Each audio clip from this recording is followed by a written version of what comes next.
Perdana Menteri Israel Benjamin Netanyahu mengaku emosi buntut Perancis, Inggris, dan Kanada memberikan dukungan ke Hamas melalui tekanan internasional. Menurut Netanyahu, langkah Barat mengakui negara Palestina itu sama saja memberi hadiah kepada Hamas.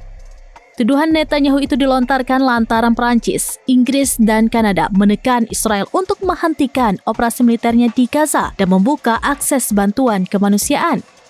Menurut Netanyahu, penghentian operasi militer sama artinya memberikan ruang gerak bagi Hamas untuk kembali menguat.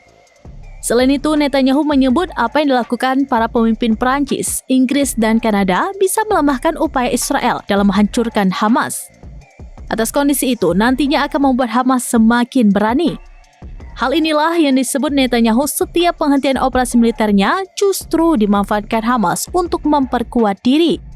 Lantas, Netanyahu menekankan ketiga negara itu berada di posisi yang salah. Sebelumnya, ketegangan dengan Israel terjadi karena para pemimpin Perancis, Inggris, dan Kanada mengkritik aksi perang pasukan Netanyahu di Gaza. Menurut ketiga negara, perluasan operasi militer Israel di Gaza semakin memperparah krisis kemanusiaan.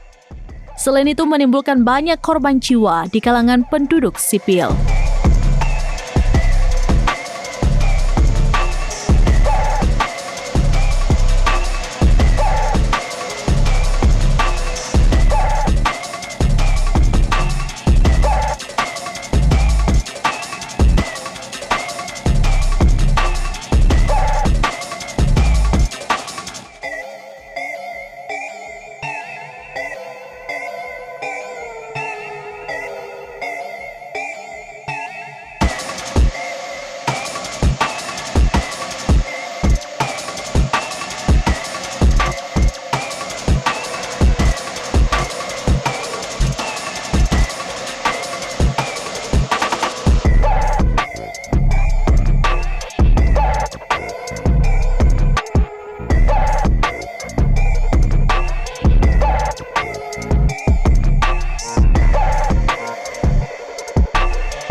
Download Tribun X sekarang, menghadirkan lokal menjadi Indonesia.